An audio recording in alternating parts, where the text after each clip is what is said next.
Cho Sampo Vayu Tashiva Tuche Tempe Tile Yanoda Vedye Dolor Sampe Panchen Ave Lame Shala Soare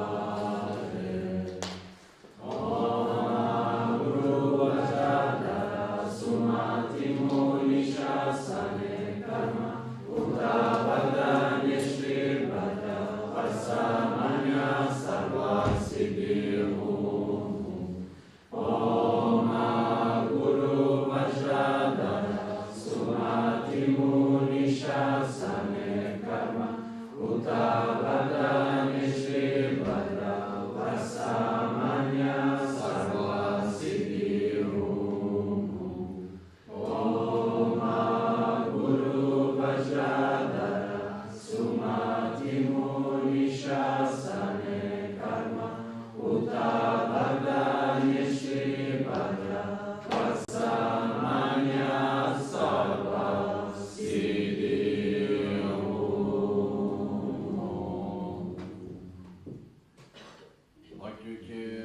Kudam Lagiru Bhakti Sundam Lagina Bhakti Kudam Lagi Trayame Chittu Jingiru Bhakti Kudam Lagiru Bhakti Sundam Lagina Bhakti Kudam Lagi Trayame Chittu Jingiru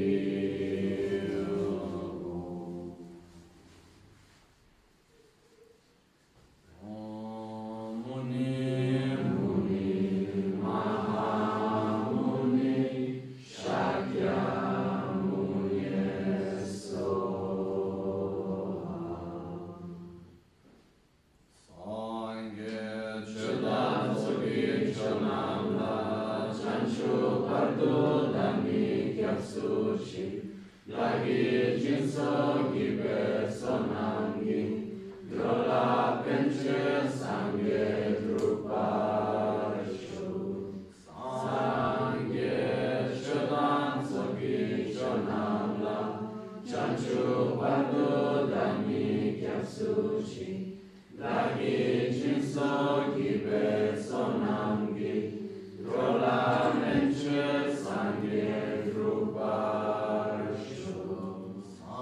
Sangye Chodan Sogi Chonamla Chanchu Pardo Dami Kyapsuchi Lagi Jinso Gibe Sonangi Drola Penche Sangye Druparshu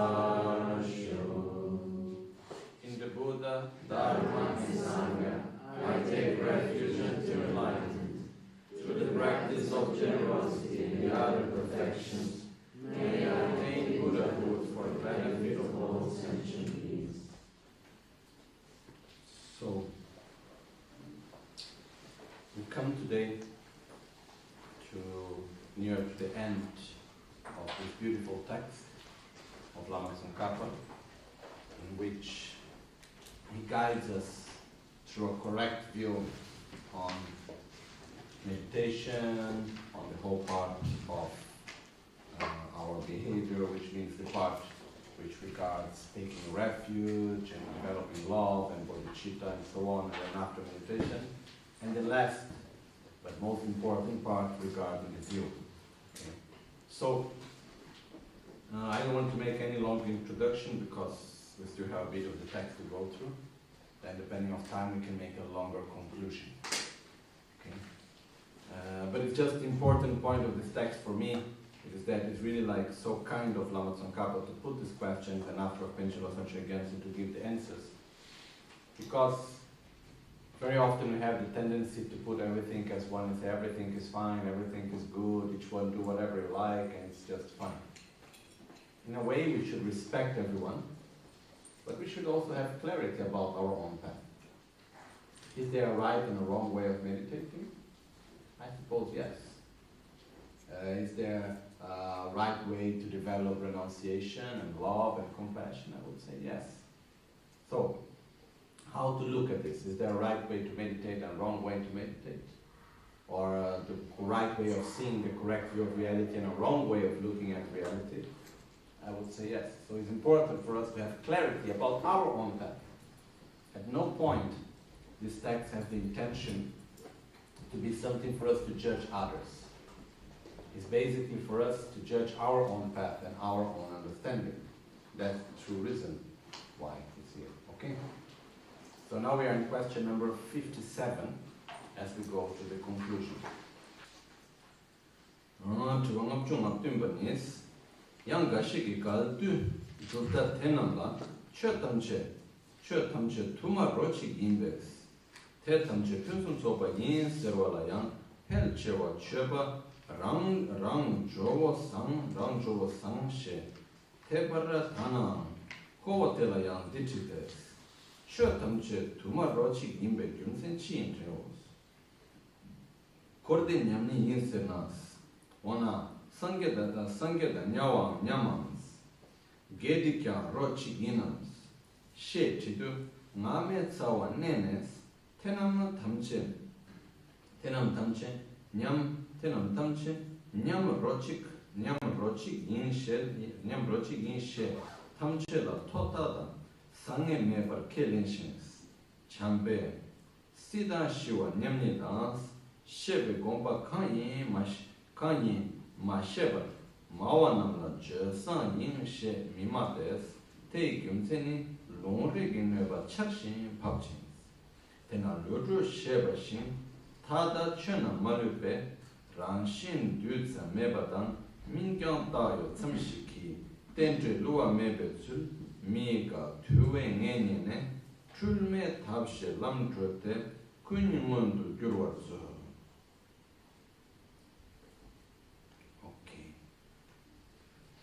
So question number 57. There are some who, regarding those contradictory tenets, say, all phenomena are multiples of one taste, therefore they are perfect. Many of them stay with that simple faith, saying, I am a Dharma practitioner and you are a nobleman. However, I will ask them the following questions. This comes from, there is many texts where it has this saying, all phenomena are different manifestations of the same taste. Which means like everything has the same taste. So some people give the interpretation of saying, if everything has the same taste, everything is just one. There is no difference between one and the other. Okay, so to who think like this, I make the following question. Why are all phenomena multiples of one taste? Why are all phenomena different manifestations of the same taste, of the same nature? What does that mean? If it is said that samsara and nirvana are equal, then are the Buddhas and the hell beings also equal? Because here there are other texts also which says, samsara is one text from Buddha Maitreya which says, let's see if we have it here, Siddha Shiva Nyam Nidha, that the samsara and nirvana are equal. But what do we mean by being equal? If being equal means being exactly the same thing, then there is no difference between a Buddha and any one of us or a hell being or anything like that. And then the question comes, if it is like this, are virtue and negativity also of one taste? So, they suppress the root of cyclic existence and accept that none of them has any difference of high and low or good and bad, by saying that they are all equal and of one taste. And one should not say, you are a nobleman, to somebody who does not know the meaning of the passage of Maitreya's Abhisamaya chapter 1, verse 14, the very equality of cyclic existence and peace, because there would be so many criticisms from scriptural authority and logic. More than criticism, like nöba means like faults. There will be so many faults from the logic and scriptural point of view. So here the point is, some people say, oh, but there is no difference between one tradition and the other tradition. what you think, what I think, what does it matter if everything has the same taste? If all phenomena are the same, everything is just the same, then what's the point of you think what you think, I think what you think, you do what you do, I do what I do, but finally everything is the same.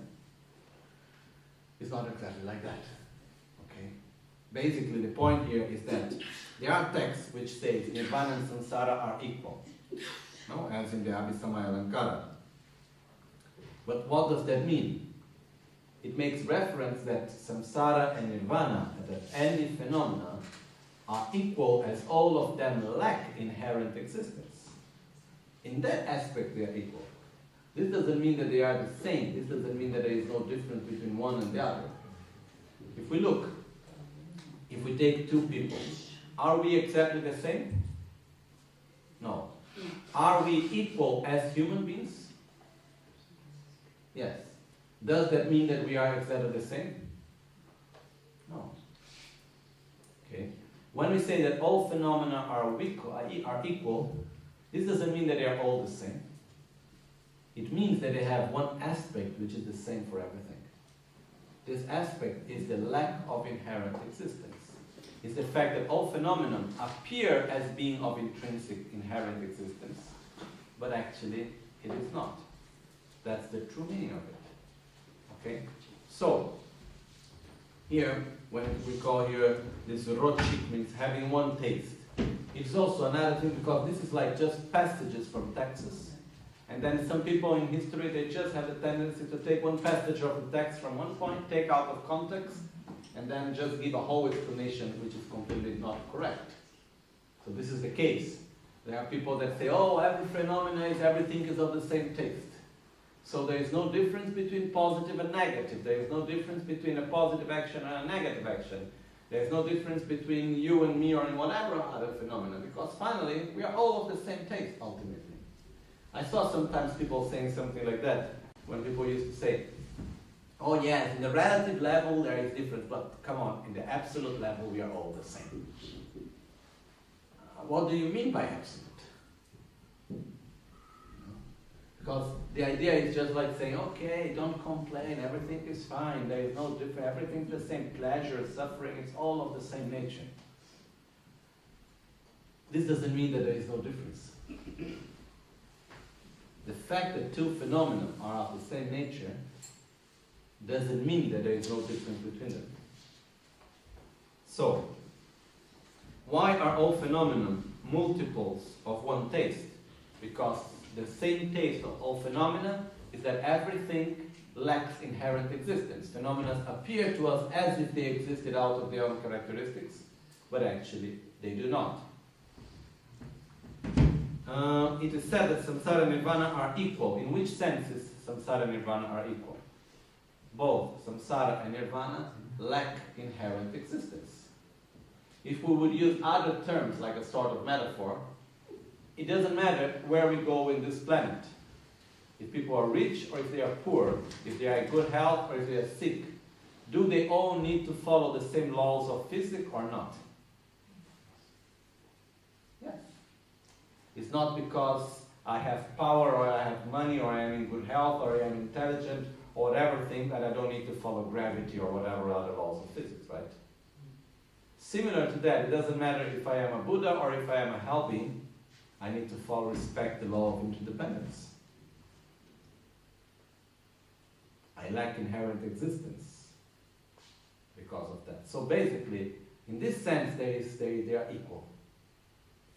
The main difference in that sense between us, a being that is completely immersed in the middle of samsara, and a Buddha, is that we live our life in a negative interdependence most of the times. A Buddha lives constantly within a positive interdependence. That would be the main difference. But a Buddha also needs to live within the law of interdependence. It's not above the interdependence. So in this sense, both samsara, which is what is impure, and nirvana, everything that is pure, are equal as all of them lack inherent existence and are interdependent. Okay? So, are the Buddhas and the hell beings equal? As being empty of inherent existence? Yes. Does this mean that they are the same? No.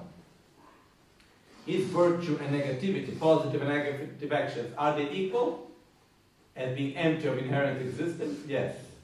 But does this mean that positive action is the same thing as negative action?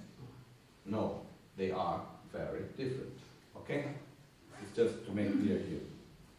So, these were basically the three questions. And here, Panchen Rinpoche gives an answer in which he says, hence, just like the wish of Nagarjuna, make us gain the ascertainment that that all phenomena, without exception, not having even one atom of inherent existence, and the way of being non-deceptive interdependence, which is only a name and imputedly existent, are non-contradictory, so that we travel on an unmistaken path, on method and wisdom, and manifest the two kayas. So the answer says, just as Nagarjuna stated to us, there are 2 points which are not contradictory and very often were seen in the history of Buddhism. There were many wrong interpretations where these 2 points were seen as being contradictory. One point is that it is interdependent, which means it depends on the imputation of the name, like the glass, it exists as an interdependent phenomena because it depends on the observer, the value that is attributed to it, and so on and so on. So it depends on the base of imputation, the imputation of the name, it depends on its parts, and so on and so on. This is cause and effect conditions. So this is the interdependence of the glass. Then there is the other aspect, which is the emptiness of the glass, which means the fact that the glass lacks inherent existence. But very often these two things were seen as contradictory and were not able to put together at the same time as one phenomenon. So it's very important to understand that when we say that everything has the same essence, everything has the same nature, everything is out of the same taste, it means that everything exists, but at the same time it lacks inherent existence. In other words, if the glass would have inherent existence, could it exist as a glass? Try to imagine an inherently existing glass, an objectively existing glass. What would happen to it? And everybody that looks at it will see it in the same way. Yes. Because it's completely an objectively existing phenomena that exists fully by itself in its own characteristics as a glass. Okay? So is the glass like that? No. So it can only exist as a glass. Why? Because it doesn't exist inherently existing. It lacks inherent existence, because if it had inherent existence, it could not be a glass, because a glass, inevitably, it's something that depends on cause and conditions and the imputation of the name and so on. On the other side, why does it exist as a glass? Because it lacks inherent existence. So if we use another term like this, it only exists as an interdependent phenomenon because it lacks inherent existence. It lacks inherent existence because it exists as an interdependent phenomenon. So basically, the relative truth of the glass, which means the interdependence of the glass, it's of the same nature of the ultimate truth of the glass, which is the lack of inherent existence. Actually, we are talking about exactly the same thing. The only difference is that one is an affirmation and the other one is a negation. Talking exactly about the same object, talking exactly about the same reality. But very often, these two were seen as two separate things. One thing is the lack of inherent existence, is the complete emptiness. The other thing is the way how things exist, and we relate to that as being interdependent. So, to see both of them as non-contradictory, by that we travel on the unmistaken path of the method and wisdom, and by that we can manifest the two bodies. The two bodies is the pure body and mind of a Buddha. The two bodies maybe we call here is the Dharmakaya and the Rupakaya, which is the enlightened mind and enlightened body, basically. Okay? So, in other words, what is being said here is that one's understanding, not conceptual, even going beyond that no phenomena has not even an atom of inherent existence, but at the same time, they are completely interdependent. They depend on causes and conditions, on its parts, and the interpretation of the name. Once we understand that they are not contradictory but complementary, by that we are on the unmistaken path towards enlightenment. It's like verse 108 of the Guru Puja. If someone has the Guru Puja, 1 second here. Okay, I got it. Let me then. Questo è italiano? Italiano. Have it in English?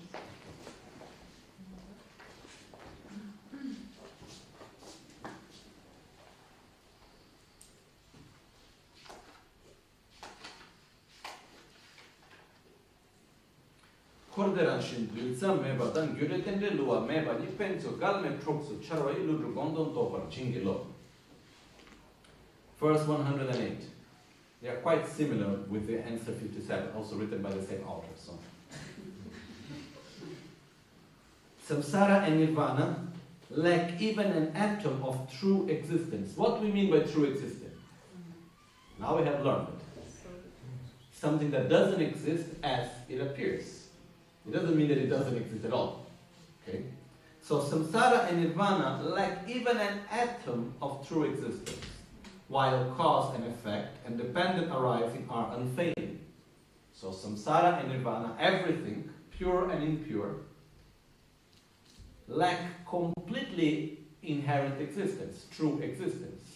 But at the same time, it is interdependent. The law of cause and effect and dependent arising are unfailing. We seek your blessings to discern the import of Nagarjuna's thought, through which is that these two are complementary and not contradictory. Which two? The lack of inherent existence and interdependence. Please bless me to understand that these two are complementary and not contradictory. Okay? So, hence, just like the wish of Nagarjuna, no? As it says, 1 second here, let me get it better again.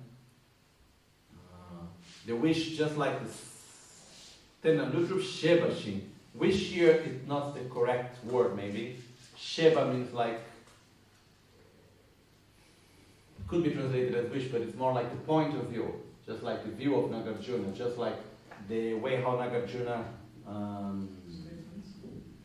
Sheba means commitment somehow.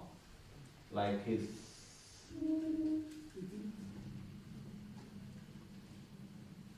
Okay, I have to need to look in the dictionary this word. Just like Nagarjuna states, just like Nagarjuna accepts reality, make us the ascertainment that all phenomena without exceptions not having even one atom of inherent existence. The same thing in the verse 108 of the Guru Puja, samsara nirvana, like even an atom of true existence. Okay? And the way of being non-deceptive interdependence, which is only a name and imputably existent, are non-contradictory. While cause and effect and dependent arising basically means the interpretation of the name, are unfailing. We seek your blessings to discern the import of Nagarjuna's thought, which these two are complementary and not contradictory. So, these two are non-contradictory, so that we travel on the unmistaken path of method and wisdom, and manifest the two kayas, which means we reach enlightenment. Okay? So, when we say that all phenomena are of the same taste, what do we mean by that? Everything lacks inherent existence. Even when we talk about relative truth and absolute truth, we are talking about the same reality. It's just two different perspectives of the same reality. Okay? This is something very important, because we have the tendency sometimes to try to put the two realities, relative truth and absolute truth, as something completely separate one from the other. And by that we want to go to look for emptiness somewhere far away. While it's here, it's in our feelings, and it's in our body, it's in everything we see, it's in everything we listen, it's everywhere. We don't need to go to look far away. We just need to look more clearly where we are already. Okay? Now we can move on. Next question. Nachi gawa tateba tenam marikwa tamchi lekpo yin nyamnes teke serwa inas te lumbo mainams.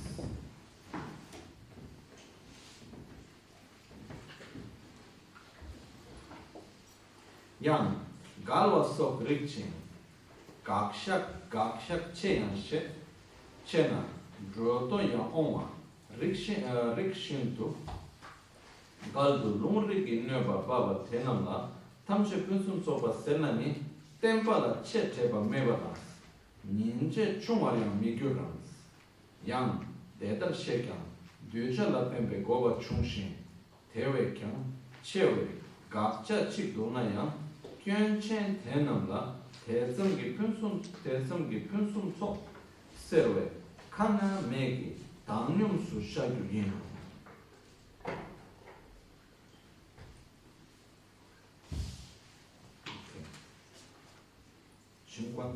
to 58A and B. Do you think that somebody who thinks that everything is good and who says so without perceiving those former and later statements as being exact opposites to each other is not stupid? So, if we take out the part of the translator, if we just redirect, don't you think that somebody who thinks that everything is good and who says so, referring to the previous point of view, is not stupid? Isn't it stupid to think that everything is the same, that there is no difference between all? Isn't it quite obvious that there is difference between things? Otherwise, is there a difference between pleasure and suffering? Is there differences between me and you? Between fire and water? Sure, there are differences. So if you say, no, everything is the same, it's a bit stupid, isn't it? I think this is a very easy question. Okay? And now Tsongkhapa continues. At the same time, somebody, hypothetically, sees those contradictions and also knows how to negate their position and how to posit them or set them in the right position. And he or she also knows that there would be benefit for other sentient beings if he or she reacted in such a way. For example, negating other systems and positing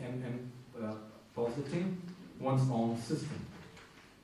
Yet, while knowing this, if he or she said they are all perfect, to those who are the victims of being censured by their own contradictory statements, scriptural authority and logic, wouldn't it follow that it is a lack of holding the victor's doctrine dear and that one's compassion has lessened?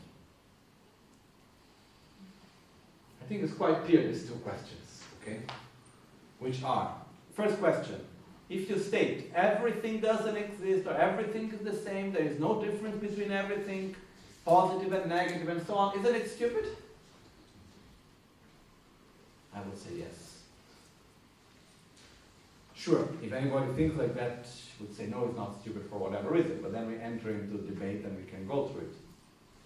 The second point is that, let's say that you understand that these point of views are contradictory, and you understand that it's not correct to see phenomenon as being everything just one thing, and not making difference between positive and negative, or seeing reality as being of inherent existence, or thinking that the process of meditation is just the process of the path to enlightenment is just to empty the mind completely of any conceptual thoughts.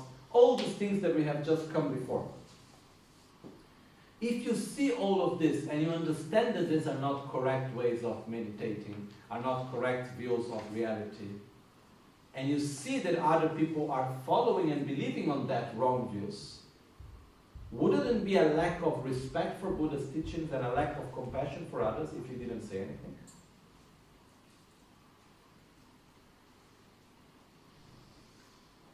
I don't know. When you see someone doing harm to himself, Isn't a lack of compassion not saying to him that he's doing something that is not good for him? Sure, we need to be able to say something in the moment that the person is open to listen. We should not just let it be. And here, Lama Tsongkhapa, more than a question, what he's saying is just like somehow justifying and more than justifying, explaining his own reasons why he brought up all these questions also, which is saying, look, in the moment that I have clarity within myself, or what is the right or wrong way of meditating and seeing reality, and I see people around me that have a wrong view of seeing reality that is contradictory, that is not coherent, it's my duty to show them that what they are seeing, the way how they see reality is not coherent. Okay? Where is the big difficulty of this? If I come to you and I say that you are wrong, do you like it? No.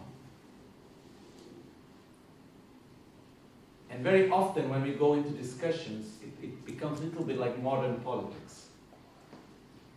When we see, like during election time, between modern time politics, what happens?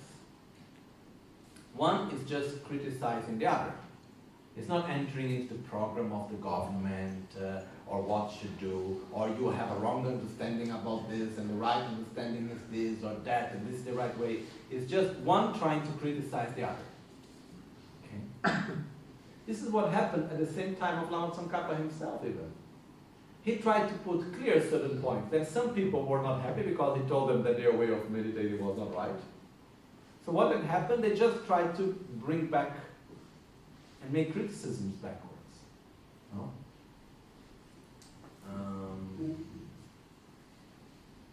What's that?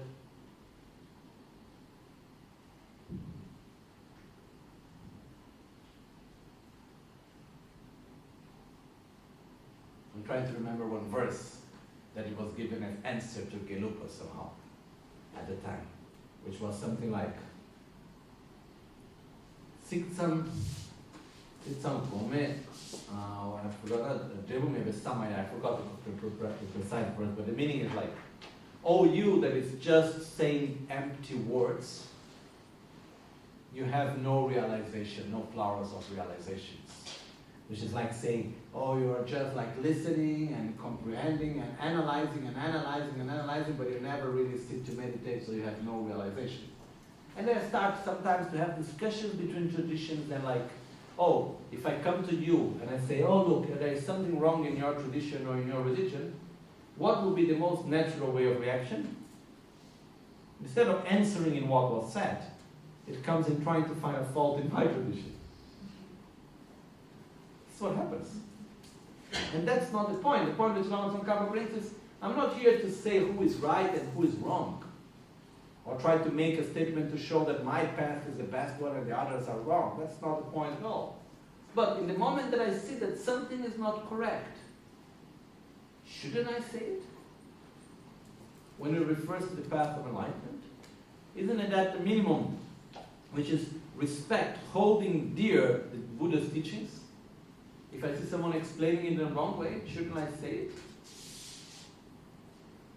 This doesn't mean that I am going against your tradition. You are free to do as you like. And this is subtle, this distinction, which is very important. I have full respect for your tradition. I have full respect for your freedom of religious freedom, freedom of choice. Do what you like. If you like to stay your whole life thinking that phenomena are all the same, okay, that's your choice. I have no problem with it in this way. But it's my duty towards other people around to explain how things are according to my point of view, from my own understanding. And the important point that this should be done without entering into direct conflict. Okay, and this is what Lama Tsongkhapa is saying. At no point here in the text we see Lama Tsongkhapa telling the name of anyone.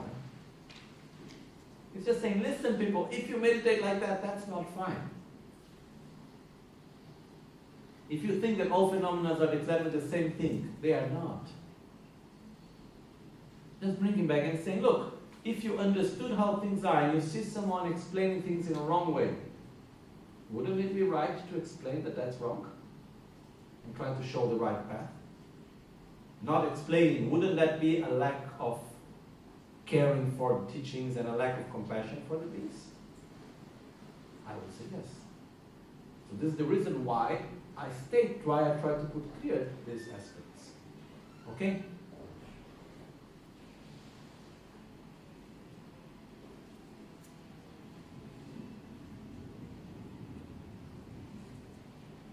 And then it continues. Also knowing that if it is a little benefit for him or her to react in such a way, even though the object of negation is greater, there is not really any obligation to say it is perfect to those who are faulty. Let them just be neutral. Which means, if you see that the object of negation, in this case gacha, here it's translated as object of negation, but I would see the cons, like pros and cons. Okay? In Tibetan we say gacha dan gerpa. Gerpa is need, gacha is negative aspect, negation, which means whenever we need to choose if we do or if we don't do something, we say we should check what are the benefits and what are the harms. If the benefits are greater, if the need is greater, then we do it. If the harms are greater, then we don't do it. So here what he's saying is that if the harms, if the cons of talking to other traditions and showing that they are wrong are greater, then you simply don't say, better to be neutral and not say anything. You don't need to also to say, go and say, okay, your tradition is perfect, everything is wonderful, or criticizing the other. You just remain in a neutral state, which is what we do a lot. In a sense, I don't agree with your point of view, but I don't need to criticize you and I don't need to praise you. I just remain in a neutral state. So what Lama Tsongkhapa is saying is like, if there are the conditions, it's very important to make clarity within what is right and what is wrong, as regarding the correct view of reality and the path. If there are conditions that are not there, just respect each other and keep in a neutral state. Okay? I think this is quite clear, no? Which means, when we have someone that has a clear point of view which we do not agree, we don't need to criticize that person. We don't need to show that he's right. Simply we remain neutral. If we have the conditions and we are able to share with that person and show our point of view in a nice way that the person can understand and can follow it and can accept it, wonderful. Otherwise, just keep neutral.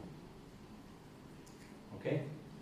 How do you recognize if the person is open or you should stay neutral? You just try a little bit and you see the reaction. Okay? So, very often, it's a matter that is not even verbal. It's just by being in front of the person, if the person is able to look you in the eyes, means there is quite a lot of openness. Sometimes we know people will look and say, oh, okay, better not to start talk now. Okay. Some people need to hit their own face in order to understand it. You can explain 10,000 times, they will not accept it. So it's just that sometimes we just need to live neutral. Okay? So again, here Lama Tsongkhapa is stating again, it's not a matter of criticizing other traditions. It's a matter of just putting clear how things are. Okay? For our own practice, not for criticizing someone else. Last question. Ona.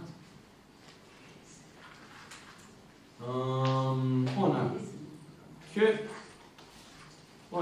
drupta gaksha dida chebalas gaksha chunshin goba pyunsum sopa kang tom nyamna kogoni disamtes tagum chösum kölsar shorshins ne samodan tal dukyas tenamna ningurruda kache ki du dawa mongbo chik tongse la sona mi sobar tmona yang kogo surtsam ki gaksha cheba titsam yang dögyo ki gongpa da ko dögyo ki gongpa changye ki goyne lantes drotok tada drotok ta thapar chene nelo la sechi to never zebe to some gomba sumjar tarchimbe chögi chende namgi singna tuk gebe chöba chimbo gyuro yobada yang dinamla ngar tuk tokpa ma shupa namkyas jupar gyurwada yang gomba la jupar le thambowa namgi sur tsam thöna yang tamdöngin mi jupar lekpar tapte yongzin keba temba soki goba mongo dukchins yang ramni ngunche dinamla namcho ma shukshins kogo ditar gaksha chebala yang chato ki kune lantes re ni sumgi gyunse matong shindu katsa mawe gaksha chungshik dugnan gaksha chamo tezamni goba ngama tenamgi sel nubar dugnes kogo chungse tsamgi dugdes damnagi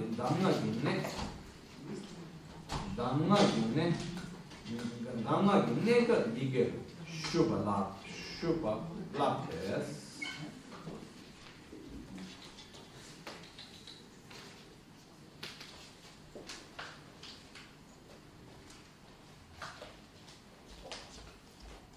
okay. Question 58C, which is the last question of the text, which is not exactly a question anymore. It's actually, we're already going to the final conclusion. Okay? And it says,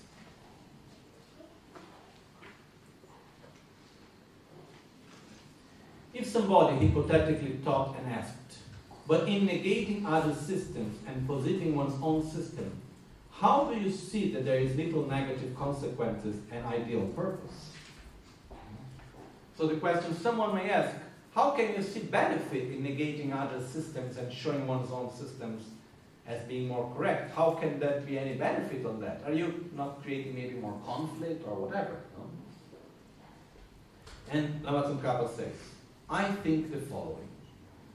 I do not see good things when there are so many who, although have gone astray regarding the will, meditation and conduct, and being separated from the profound point, spend their lives with lots of courage and hardship for an end empty of meaning. I see no point actually in having many people around me that dedicate their life with a lot of effort, with a lot of faith, meditating and putting a lot of energy in something that is not going to bring benefit for them. This is what I see that lacks meaning. This is what I see that is dangerous. Having people that is dedicating their life and energy for something that will not bring true benefit for them. On the other hand, I also see that when those with the eyes of having culminated all the three deeds of hearing, reflecting, and meditating, which make them abide single-pointedly upon the mode of abidance, the reality of emptiness, the emptiness, after clearing out all the superimpositions regarding all the three deeds of this case, by way of understanding both the definitive meaning and the interpretive meaning of Sutra and Tantra, see this mere act from me, which is only a fraction of negating other systems and positioning one's own system, it becomes a great offering to delight their holy mind. Which what means here is that from the other side, I see that for those that are actually meditating on a wrong way, that are doing things which is not of benefit for them, I see as my duty to try to put clarity in the best way as I can. It's not a matter, one thing that is important here is not a matter of traditions. Here he is talking about systems. Systems means worldview, means paradigms, means way of seeing reality and of meditating. On the other, for those that have the correct view, they are going to be happy by me putting this clarity. So for all the Buddhas, for all those that have the right view, I make this as an offering, even though it's something very small. Also, those who are not involved in it may engage in them to find out what one's own system is and what other systems is to be negated. Those that have never really understood so much by this text may be able to start analyzing and understand better one's own system also. This is so important. For example, I believe that whenever we are in front of someone that thinks differently than us, it's so precious for us to understand better our own thoughts. if comes someone and starts to negate and go against my points of view and the philosophy that I follow, thank you. If you do it in a coherent way. Because you will help me to understand better my own view, to understand maybe something is not correct. Or maybe there are aspects which are correct, but I couldn't understand it before. So thank you for contradicting it. I think that's very important.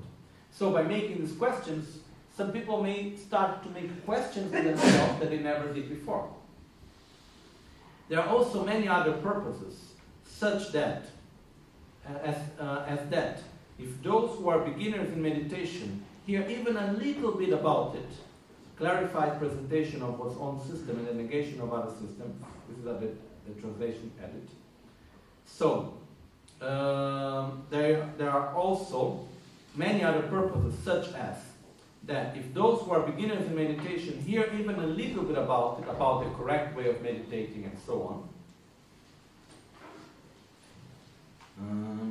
they would not engage in a practice vaguely. They would rather investigate well what they practice and rely upon a well-learned tutor and so forth.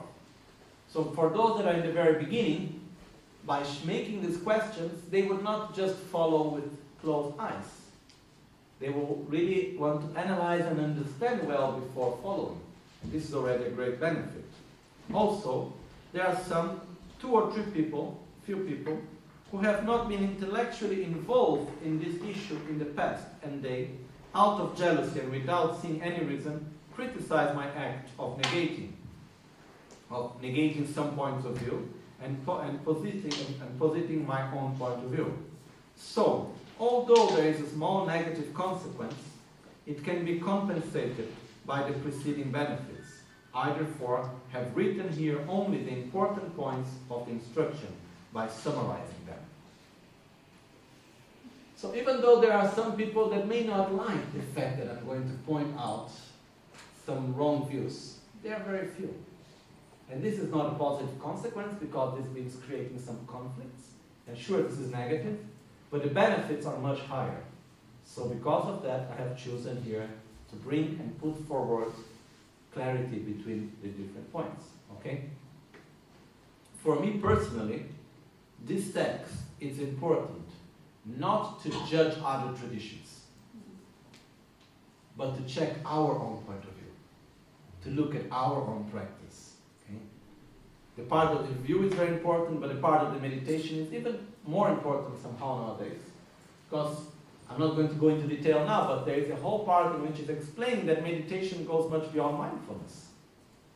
And nowadays there are many people that try to explain that meditation is simply mindfulness, which is wonderful mindfulness, but meditation there is much more than that. This is one example of this text which is making it clear for us. Then there is the whole part really helping us to understand.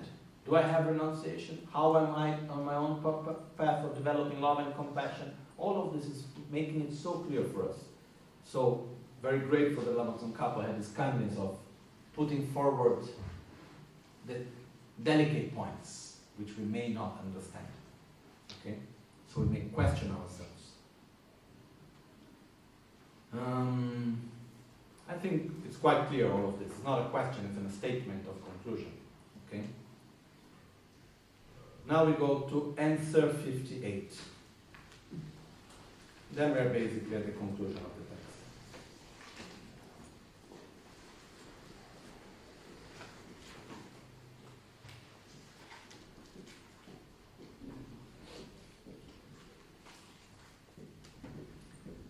대단한 제주는 라마의 독재가서 체류된 치외 설기 삼문에 dompe mutik druchapa 장촌 norgi lodroma tupten zokpe tugule toyo chogi gembani dashi shumme jupashin rinchen jume tarsapshin satin wangpo tarlimpe kadi kelon tadani namche tetsum chedatsin choglung dukchu rapnyoshin lodro mumba kyapchepe dampar nyempa pelchergi ning la nöwe semani galwa küçük çangılan şebe şülün dönümken tam möbe yenla çok düken tilen çamıven bikçe drokten dagi palçere rikbe wonjubi tapçun tek gogurpa teçe kaşı sumbaşin teçe sabdün çerçangi çitsi çerdom çerpapa zeçe çilen gensambo şöki Gyaltsen tebe pül wenkan dalo nyamchunşin çantok çawe nyençinna wangyur kebe tsokchi dans jetsun lami chungtu shak kanyi tangwe tsönam tu haksam rabkar tilengi sagar nangwa trawayan rawa mayin lami ting chitsu tamba la düpe nawar töbe gyun lamchan ningi pumsam lekshegi kab yangpa chumdi tsar tishin mechun kutsepa shake tokdan jamyanshin dite samwe nenamla tishin solve rewachi ditsun namkar pumbo chi chipa tserab kundu yapche lama te dakcha talme geshin jesonte kashin kyönyam kona drugyurchi teyi tule longto tamchukun gyawe gomba chishin leksonte kanyam drodi tani chikuyi drolwe tepön choktu ta yuruchi.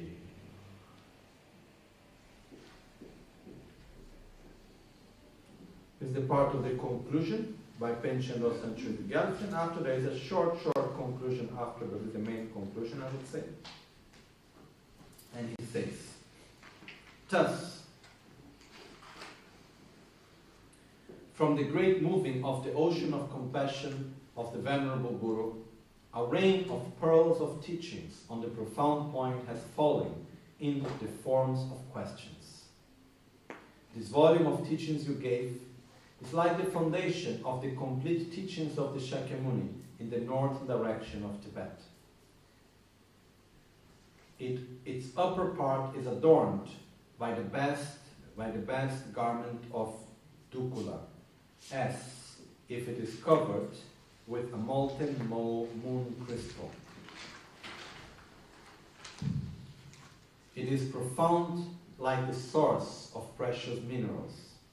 This instructional teaching, which is firm like Mount Meru, is exactly a sharp thorn in the heart of all those who are proud of being scholars, who hold on to their hope of intelligence, doubt and analysis, those fallen in taking sides, those who are completely mad due to venomous water, and most of those who are spiritually arrogant and take refuge in darkness.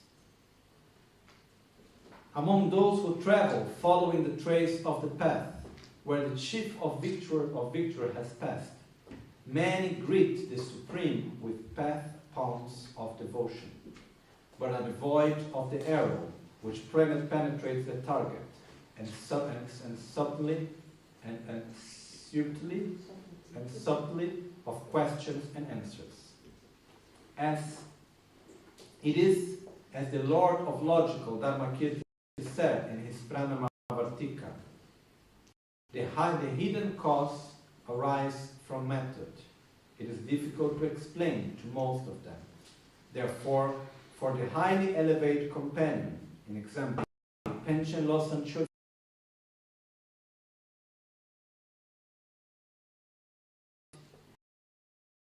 weak, and I have not learned, I ask for your forgiveness in the presence of all you, General Assembly of Scholar, and you, Venerable Lama Tsongkhapa, if there are any mistakes. Whatever bright constellations of answers that I wrote in response to your very wholesome questions expressed with an extraordinary attitude that appears in this ocean of my serene mind is not from my own capacity, it is only from the kindness of my Guru. due to bowing to the Holy One at the crown of my head, I have become continuously familiar in hearing teachings. It is amazing that the noble vase of good explanations in my heart takes up my free time. I also have the hope of asking questions about profound points like this to you, just as Shakyamuni and Manjushri, in an outstanding and beautiful form. With whatever heap of immaculate positivity I have, including this, may we be taken under the care of Father Lama Tsongkhapa with delight in all our lives without any separation, so that we practice only, to please you according to your words. Due to the force of that privilege, may I embrace well all the holy Dharma of scripture and realization, exactly as it is taught by the victor, and that I become the best master in order to liberate all migrating beings, equal to space, by myself alone. Okay? I think there is no need of much explanation, actually, in the sense that we can go again to it, but Panchen also Gyaltsen is quite clear. As in conclusion, he's saying, we are extremely grateful to you to pour down teachings in the forms of questions, through which I myself, even though I don't have the full ability, I've tried to give the answers in the best of my abilities. If there was any answer that I gave which was not correct, I'm sorry, I did my best. If was there any answer that I gave that was correct, this is not due to my own merits, but it's due to the fact that I have very wonderful gurus that taught me well.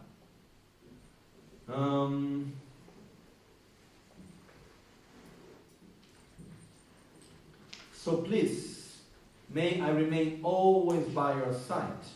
May I have the opportunity to make direct questions to you. Today I answered those questions, but may I have the opportunity to make questions to you, just as Manjushri with Buddha Shakyamuni, in such a beautifying way. May I also be able to make questions to you myself.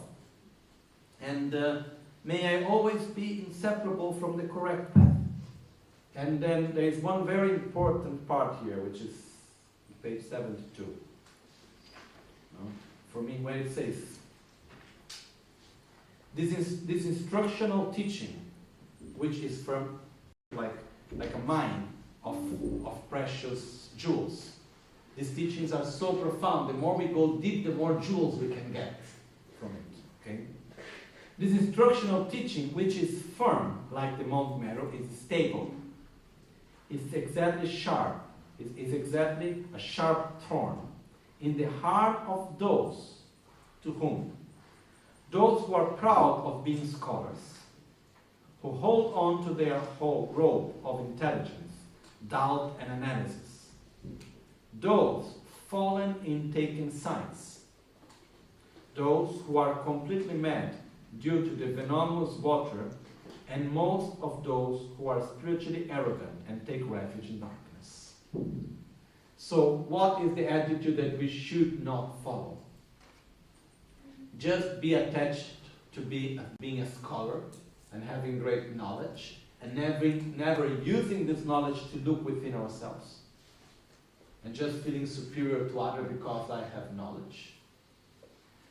We should not be attached to our own tradition, and because my name is this, my tradition is that. We are here to look at Buddha's teachings, no?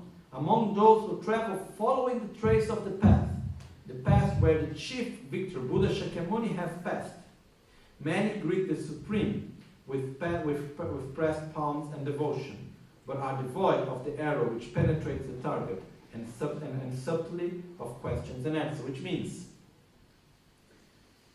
these questions that you have put, for those that are very attached to one's own tradition and so on, may have been something that will be like a thorn to their heart. But this is an attitude that we should abandon. Those that actually take refuge in darkness doesn't mean like that. It doesn't mean take refuge in some sort of devil, but take refuge in ignorance, take refuge in power, take refuge in arrogance and all this type of attitudes. So for those, most probably this text, they would not like it. But at the same time, there are those that really are on the path, they want to follow the path of Buddha, the same path that Buddha followed, but they are devoid of having the right answers and knowing correctly the path. So for them I wrote this. That's for them that this text was written. So, it is not easy always to understand clearly how things are. So that's why it's important to have the questions, to have our own path put in correctly. And here it becomes very clear, no? Panchen Losang Chengen's input. I follow Lama Tsongkhapa, but Lama Tsongkhapa is not the intention to say my tradition is wrong and your tradition, my tradition is right and your tradition is wrong. We should go much beyond that. We should just have the clarity to analyze reality with an open mind and a clear mind. Okay? So, may I be always inseparable from Lama Tsongkhapa himself. May I always embrace his holy teachings and be able to meditate, be able to realize it, and by that may I guide other sentient beings out of the cycle of suffering. And it says, due to the force, due to the merits that I have here realized it, may I embrace well all the holy dharma of scripture, of the teachings and realizations, exactly as it is taught by the victor, by Buddha. And by that, may I become the best master, the best guide, spiritual guide, in order to liberate all migrating beings as vast as space by myself alone. May I, through my merits, may I reach enlightenment, and by that, may I be able to help every sentient being to get out of suffering. That's the final dedication here. Okay? So we go to the conclusion of Lama Tsongkhapa. Dorna disikte, drubala tsechik sheba, ambanangi tagum chosumgi kolsanam ringto pante, gyawe menga trulme sambo jansi la, nyamle pongen tsechik röba zedu so. Tak chetade mumba maselna nelo röse taktu mitongwe, tösam gomba sumla tibari, yishin norki, shenye mitsulvar, drebo töna dushe mebe ha, mana tundro gyula ningtsengtu, bebe komchen namla masone, surtsam shumo nöna sövö. Dagil haksam karwe kunlamte, tagum chöpe tiwa shubayi, gedi druba samte korloyi, tempa gyalwa nigi gombe tön.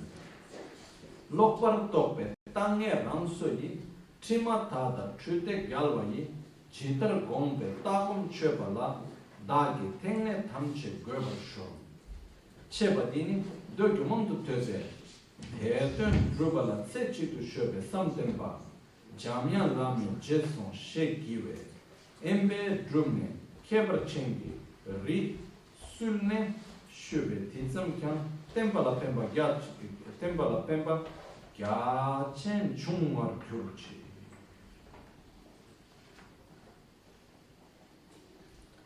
So the conclusion of Lama Tsongkhapa, he says, in short, the holy ones who are absorbed, single-pointed in practice, having seen this text, will throw the mistake in regards of hearing, reflecting, and meditating far away.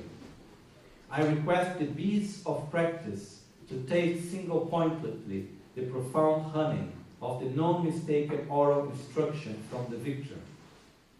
If the darkness of extreme view of eternalism and nihilism is not cleared away, one will not see the sun-like clear light, the mode of abidance.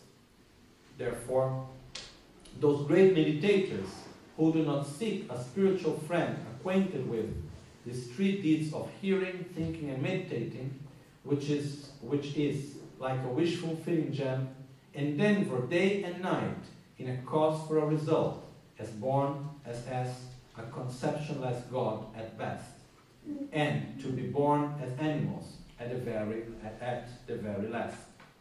Which means, I request all those who are practitioners and to be just like a bee going for the honey single-pointedly, to listen well to these instructions, no? And to clear away the extremes of nihilism and eternalism, and by that to be able to realize the true nature of reality.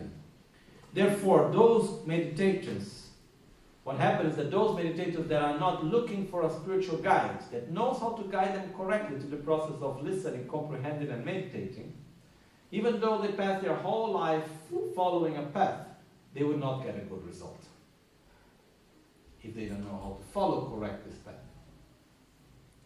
Being unable to bear their situation, I indeed reported here just a portion of their defects, and forgive me if I made mistakes. I, with the motivation of extraordinary thought, have set here the questions regarding the will, meditation, and conduct. By the virtue of reporting all the above questions, may all the stains from the self-invented evil will arising due to the wrong conceptions regarding the meaning of the doctrine, the will of the practice of mental stabilization and purpose of the intention of the victor himself be washed away. From now on, may I set all the new and old great meditators on the right way of will, meditation and conduct, exactly as it was intended by the victor, by Buddha himself. It is thus composed by me, the meditator absorbed single-pointedly in practice at my special remote place of retreat, a mountain valley, after having heard so many teachings on Sutra and Tantra, and by being taken care by Guru Manjushri. Even though the simple writing may there be a great even though this is a simple writing, may there be a great benefit for the doctrine of Buddha, for the teachings of Buddha. So in this way, Lama Tsongkhapa concludes the text. And I think it's very clear. It doesn't really need much explanation, no? But again, what Lama Tsongkhapa is saying is that by seeing the situation of those that are not meditating correctly and not being guided correctly, I have put these questions here. If they seem not, if there was any mistake, I'm sorry, but I did it really with a pure intention to help everyone to go correctly on the path. And may, by this virtue, may the teachings always remain pure. Means may the teachings of Buddha go from generation to generation, being taught exactly as it was taught by Buddha himself, being coherent with reality. It's the dedication that Lama Tsongkhapa brings here for us. Okay?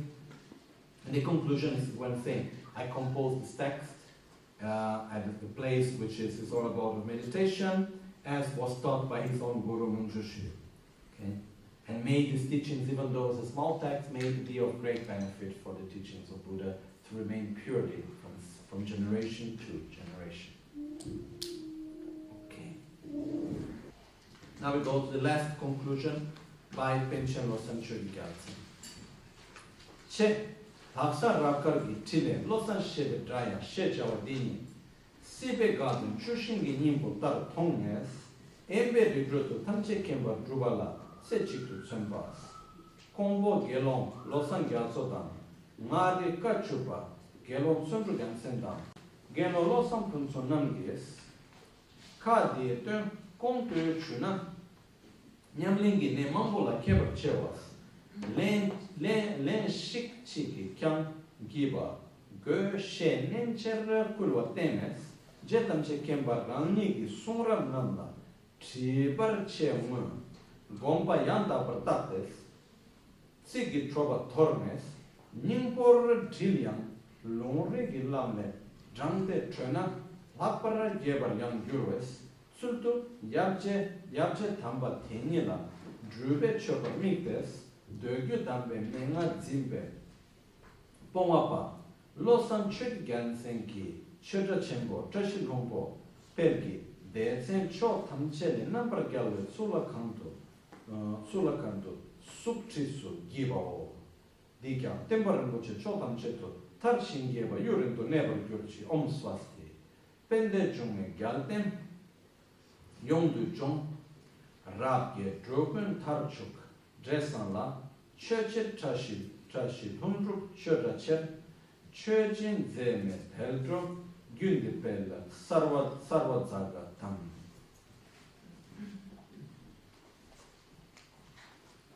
So this is the concluding verse of Panchen Losang Gyaltsen and his face. This melody of noble-minded proposal by Panchen Losang Gyaltsen Okay, this is just the translation edit. So this melody of noble-minded proposal, as an answer to the very wholesome question expressed with an extraordinary attitude, is thus written by the monk Panchen Losang Gyaltsen, accustomed in the scriptures of the venerable all-knowing one, Lama Tsongkhapa, and who preserves the oral instructions of the Holy Sutra and Tantra with his hand in the great monastery of Tashilumpo, the academic place of complete victory in all directions.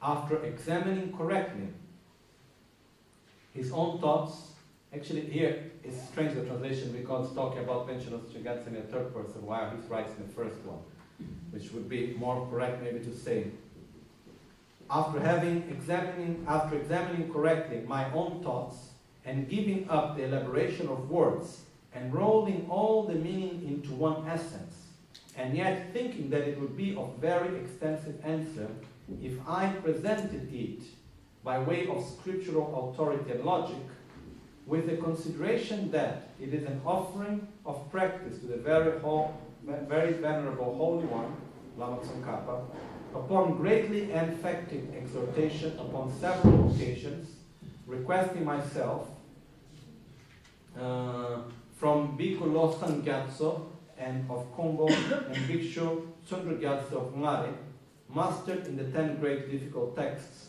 and Bhikshu Losang Punso, who having seen the samsaric fist as a banana tree without any essence. The banana tree is said because it's empty inside. So it looks big, but actually inside is empty.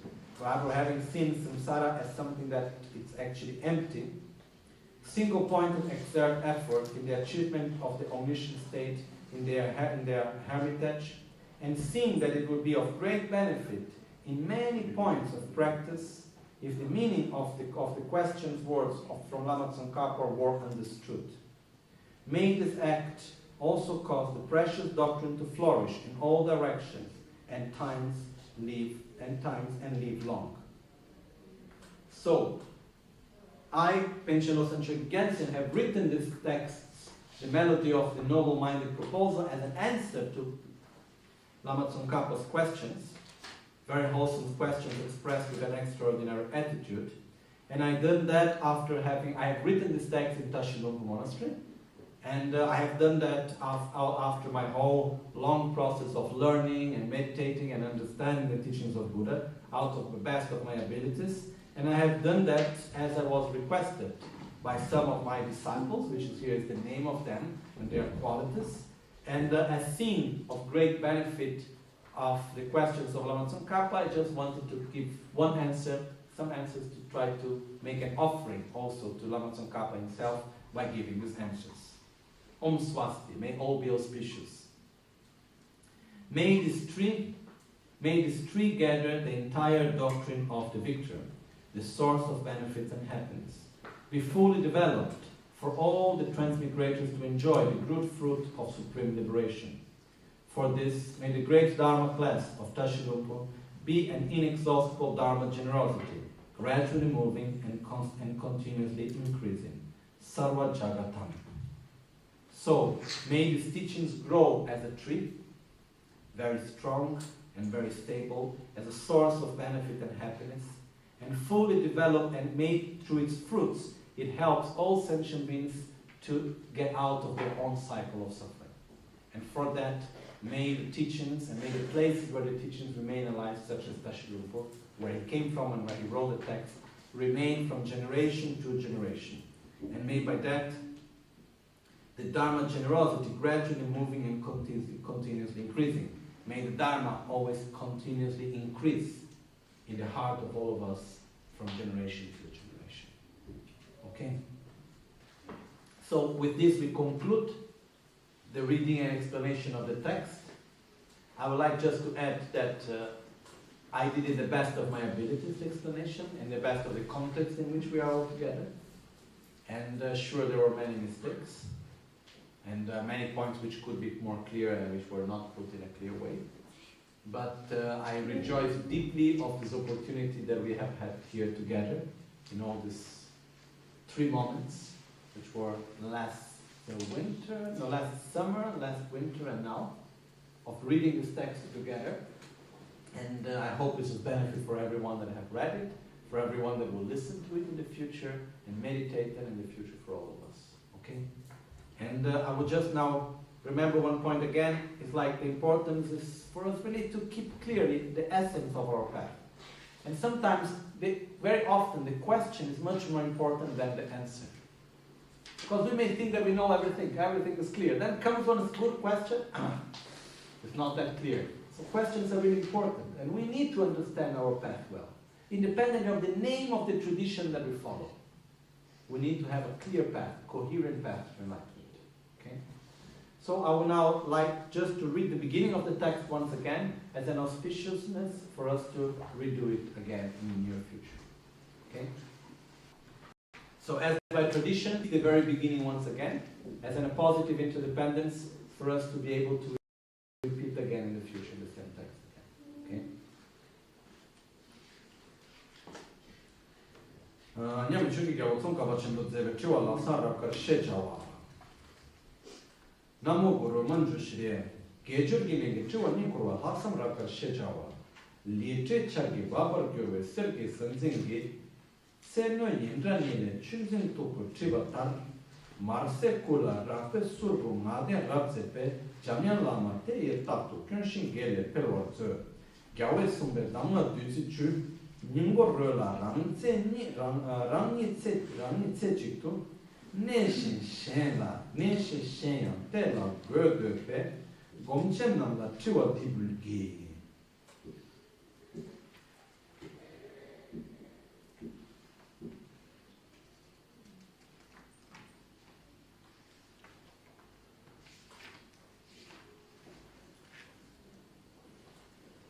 So the very wholesome questions expressed with an extraordinary attitude by the great Lama Tsongkhapa.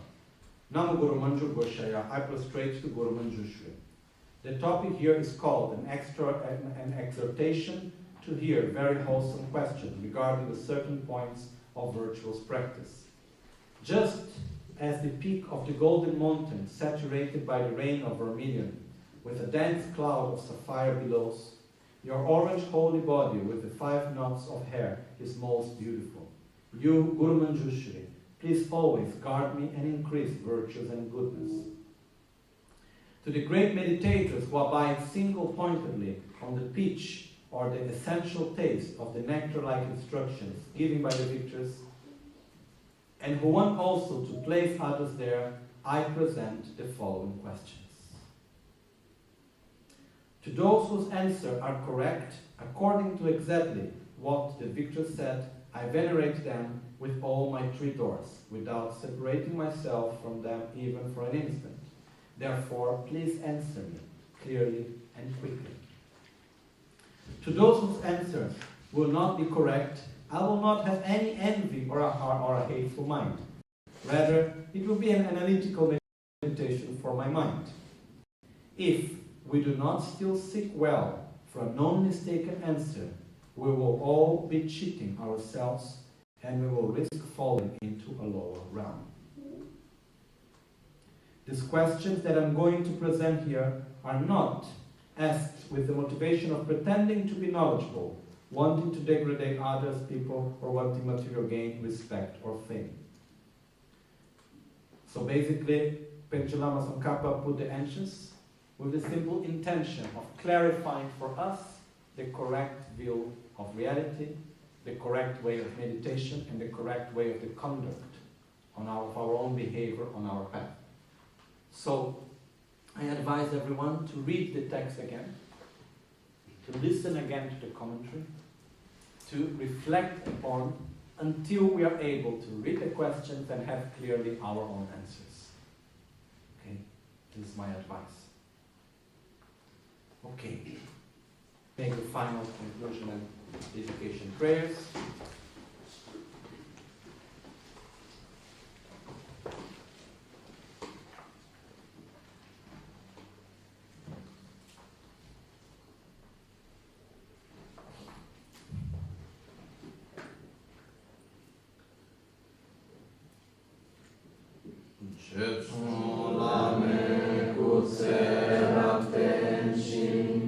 Nam ka jine chochu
dawn or dusk, at night or midday, may the three jewels grant us their blessings. May they help us to achieve all realizations and sprinkle the path of our lives with various signs of auspicious